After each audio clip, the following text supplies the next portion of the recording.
You just turned off the lights. Your room went quiet. Something in your chest tightened, just for a second. You told yourself it was nothing, but your ancestors would have disagreed. For most of human history, darkness was not empty. It was full of teeth, full of claws, full of things that could see better than you could.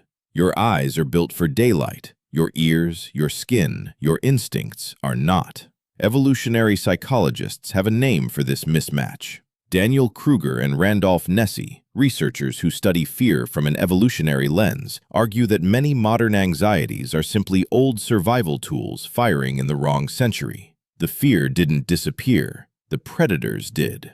Here's where it gets stranger. In the 1960s and 70s, researchers began studying something called nyctophobia, the fear of night and darkness across cultures. What they found was consistent. Children in nearly every society tested showed heightened fear responses after sunset, regardless of whether real danger existed in their environment. The fear wasn't learned from a single scary movie. It was already there, waiting. Why would evolution build this in? Because for 2 million years, night belonged to something else. Large cats hunted in low light. Early humans did not.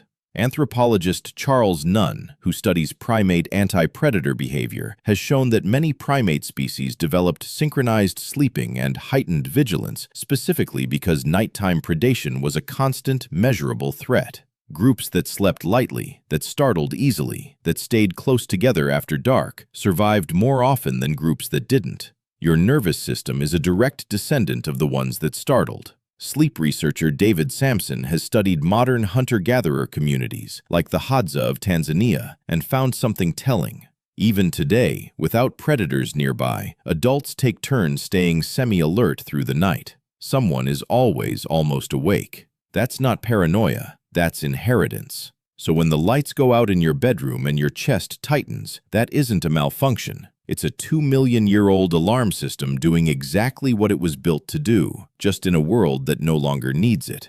Think about what you do next. You don't run. You don't fight. You reach for your phone, and the glow fills the room again.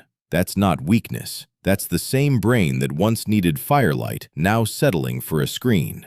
The dark hasn't changed. You have. The threats are gone, but the wiring stayed, quietly running in the background of every ordinary night. Tonight, when you turn off the lights and feel that flicker of unease, you'll know exactly where it came from. Not from your imagination, from every ancestor who didn't make it through the dark so that you could learn to fear it safely.